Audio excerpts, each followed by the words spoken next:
بسم اللہ الرحمن الرحیم۔ فرعون جنگل میں۔ فرعون نے اسی وقت اپنے وزیر حامان اور دیگر اراکین سے بھی تقدیر کے فیصلے کو روکنے کی تدبیر دریافت کی، یعنی کہ خواب کی تعبیر سننے کے بعد۔ غرض یہ کہ فرعون کے دربار میں یہ مشورہ طے پایا کہ 40ویں رات، جس کی صبح کو جمعہ ہوگا اور جو اس نبی کے رحم مادر میں آنے کی تاریخ ہے، اس رات کو ایسا کرنا چاہیے کہ تمام مزدوروں اور مردوں اور عورتوں پر پابندی لگا دی جائے اور سخت پہرا دیا جائے۔ چنانچہ اس تدبیر کو بہت پسند کیا اور اسی وقت حکم دیا کہ فلاں تاریخ کو بنی اسرائیل کا ہر ایک مرد اور ہر ایک بچہ ہمارے ساتھ ساری رات جنگل میں گزارے۔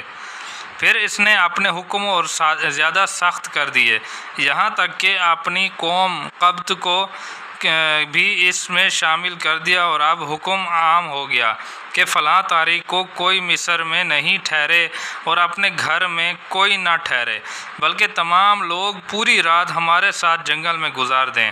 چنانچہ جب وہ رات آئی جس کی صبح کو وہ مبارک جمعہ تھا، تو خود فرعون تمام شہر کے مردوں کو لے کر جنگل میں چلا گیا اور تمام شہروں میں کوئی بچہ بھی نہ چھوڑا، اور شہر کے تمام دروازوں پر سنگین پہرا بٹھا دیا تاکہ کوئی مرد اندر نہ جا سکے۔ نیز تمام نجومیوں اور کاہنوں کو تمام رات اپنی پیشی میں حاضر رہنے اور تمام رات جاگنے کا حکم دیا۔ اب جب کہ پچھلی رات شروع ہو گئی تو یکایک فرعون کا دل گھبرانے لگا اور اپنے وزیر عمران سے کہتا ہے کہ میں ایک ضروری کام سے محل میں چلا جاتا ہوں، تم چونکہ میرے امانت دار اور وزیر ہو اس لیے میرے ساتھ چلو۔ پس عمران اور فرعون دونوں شاہی محل میں پہنچ گئے۔ اتفاق سے فرعون کو آج تک یہ معلوم نہ تھا کہ یہ عمران بنی اسرائیل میں سے ہے، بلکہ وہ انہی قبطی سمجھتا تھا، اس لیے بے دھڑک اپنے ساتھ لے چلا اور جا کر محل میں سو گیا۔ ادھر حضرت عمران کی بیوی محترمہ کسی بات کو دریافت کرنے کے لیے تشریف لائی، اور اس طرح فرعون کی تمام پابندیوں اور پہروں کے باوجود اللہ تعالیٰ نے اپنے حکم کی تکمیل کر کے دکھائی اور یہ واضح کر دیا کہ جو تمام بنی نوح آدم چاہتے ہیں وہ نہیں ہوتا، بلکہ وہی ہوتا ہے جو منظور خدا ہوتا ہے۔ جادوگروں کا شور۔ ادھر پچھلی رات یہ نور نبوت منتقل ہوا، ادھر ہزاروں نجومیوں اور کاہنوں نے آسمان سے انوار و برکات اترتے ہوئے دیکھے۔ یہ دیکھ کر غل مچانا شروع کیا اور اس زور سے چیخے کہ فرعون کی آنکھ کھل گئی۔ اس نے فوراً جھروکوں میں سے دیکھ کر کہا، اے عمران، یہ شور و غل کیسا ہو رہا ہے؟ عمران نے کہا کہ یہ لوگ چونکہ جنگل میں رات گزار رہے ہیں، اس لیے اپنی تفریح کے لیے یہ کچھ کھیل تماشے کر رہے ہیں۔ یہ سن کر سو گیا۔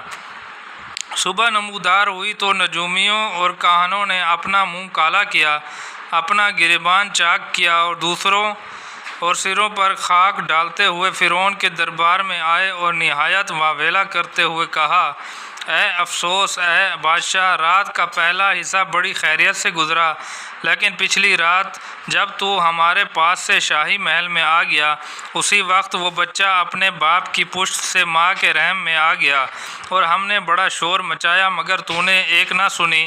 اس کے جواب میں فرعون نے کہا کہ غضب ہو گیا، خیر اب مزید تدارک کرتا ہوں۔ تقدیر الہی کو روکنے کے لیے فرعونی کوشش۔ جب فرعون اپنی پہلی فرعونی کوشش میں ناکام ہو گیا اور اس کی منصوبہ بندی دھری کی دھری رہ گئی، تو فرعون نے دوسری پالیسی اختیار کی اور کوتوال کو بلا کر حکم دیا کہ 1000 پیادہ سپاہی بنی اسرائیل کے محلوں میں مقرر کر دو اور 1000 داعیاں بھی ان کے ہمراہ کر دو، تاکہ بنی اسرائیل کے جس گھر میں بھی لڑکا پیدا ہو اس کو قتل کر ڈالیں۔ 2 سال تک بنی اسرائیل پر اس طرح ظلم ہوتا رہا، اور بعض روایت میں ہے کہ اس نے حکم دیا کہ ایسی ماہر داعیاں بلائی جائیں جنہیں اپنے فن میں مہارت حاصل ہو، اور اس کثرت سے بلائی جائیں کہ بنی اسرائیل کے ہر گھر میں ایک چھوڑ دی جائے۔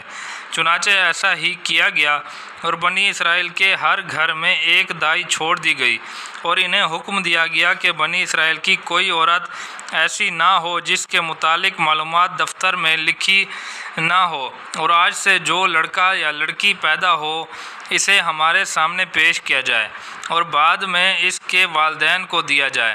چنانچہ یہ فرعونی پالیسی چلتی رہی اور اس میں کمی نہ آئی، بلکہ روز بروز اضافہ ہوتا رہا۔ قرآن پاک میں ارشاد باری تعالیٰ ہے کہ فرعون ملک میں سرکشی کر رہا تھا، اور وہ ان کے یعنی بنی اسرائیل کے لڑکوں کو ذبح کرتا تھا اور لڑکیوں کو زندہ رکھتا تھا۔ آگے فرمایا، بلا شبہ فرعون بڑا ظالم تھا۔